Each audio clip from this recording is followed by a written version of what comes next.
하나님의 말씀은 로마서 9장 24절에서 26절 말씀입니다. 이 그릇은 우리니 곧 유대인 중에서뿐 아니라 이방인 중에서도 부르신 자니라.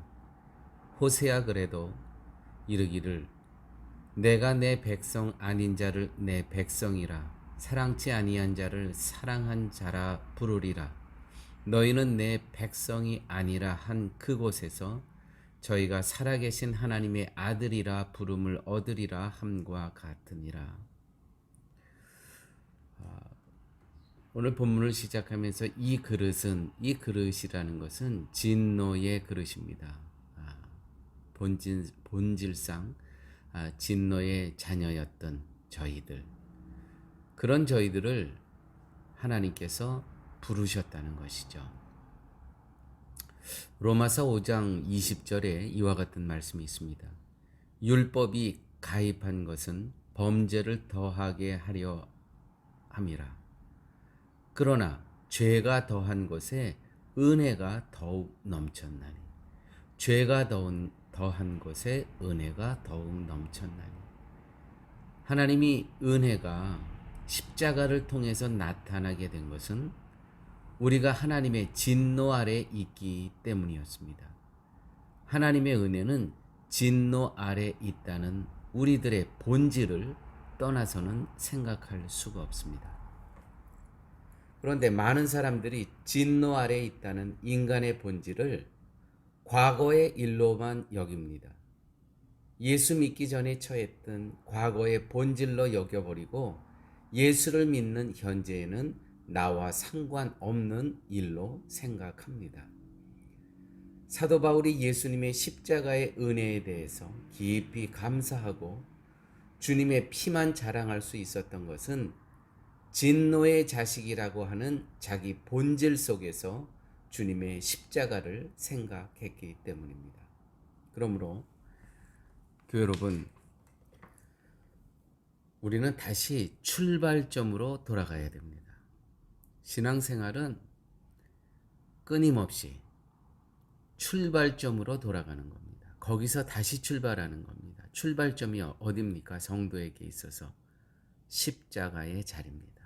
십자가 아래로 다시 돌아가는 겁니다. 거기로 돌아가면 본질상 진노의 자녀였던, 본질상 진노의 그릇이었던 나를 예수 그리스도의 십자가의 대속의 은혜로 나를 긍휼의 자녀로, 나를 긍휼의 그릇으로 다시 빚어주신 하나님의 은혜와 사랑을 만나게 된다는 것이죠. 다시 출발점으로 돌아가는 겁니다. 인생이 매우 힘들고 어렵고 답답하고 고통스럽습니다. 무엇으로 해결합니까?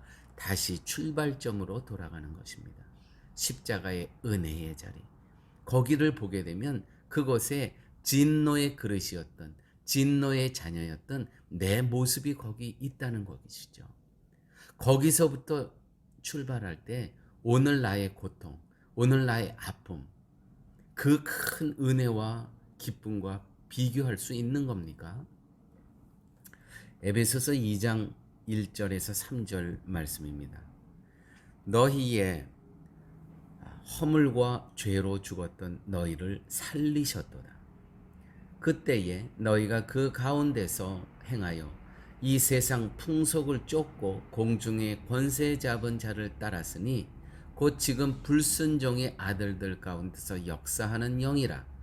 전에는 우리도 다 그 가운데서 우리의 육체의 욕심을 따라 지내며 육체와 마음에 원하는 것을 하여 다른 이들과 같이 본질상 진노의 자녀였더라.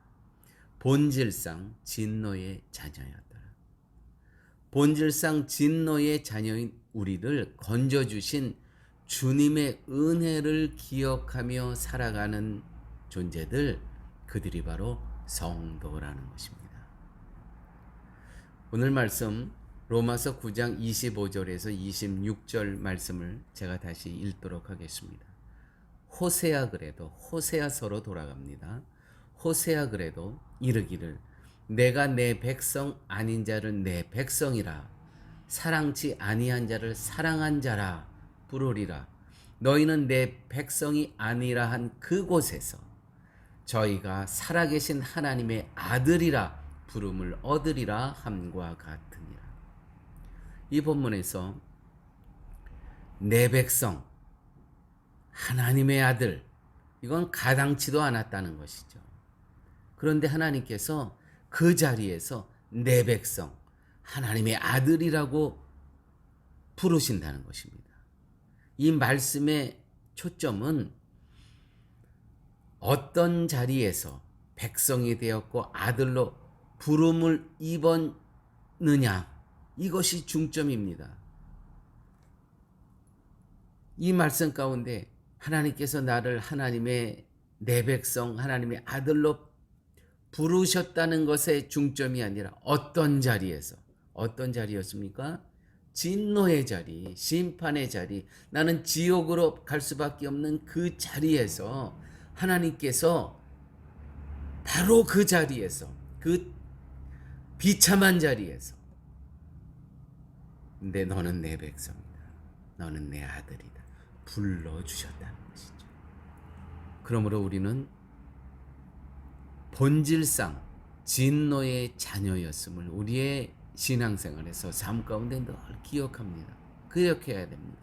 그래야 하나님의 은혜로 말미암아 오늘 성도로 하나님의 자녀로 살아가는 이 기쁨과 감사가 충만하다는 것이죠.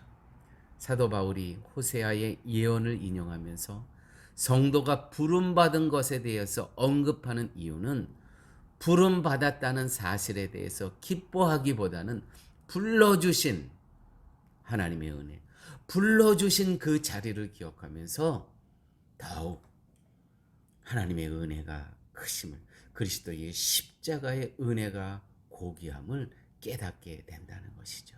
이것이 바로 성도입니다.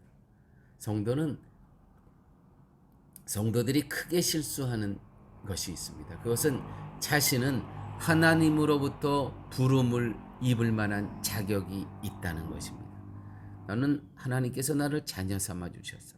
하나님께서 나를 하나님의 존귀한 아들, 딸로 삼아 주셨어. 자격이 있어. 하나님의 사랑을 입을 만한 조건과 자격이 전혀 없음에도 불구하고 그렇게 불러주신 이유가 있다는 것입니다. 그러나 하나님의 부르심은 기억하십시오. 우리의 자격이 있다는 게 전혀 아닙니다. 우리를 의롭다 여겨주신 그 이유 하나는 내 자격과 조건이 아니라 오직 예수 그리스도의 십자가의 보혈의 은총이 있었기 때문에 우리들을 자녀 삼아 주셨다는 것이죠. 의로 여겨 주셨다는 것입니다. 의인이 절대로 아닙니다. 의인으로 여겨 주셨을 뿐이시죠. 누구를 보고? 당신의 독생자 외아들의 십자가의 보혈의 은총을 보고. 그러므로 우리를 부르신 하나님의 그 사랑은 하나님의 언약 안에서 십자가의 은혜가 드러난 사건이라는 것이죠. 언약 안에서. 그래서 우리는 언약의 자녀임을, 우리는 이것을 놓치면 안 됩니다. 내가 오늘 구원받았습니다. 이것이 나 때문입니까? 나의 자격이 충분 조건이 되었습니까? 아닙니다. 아무것도 될 수가 없습니다. 구원의 자녀로.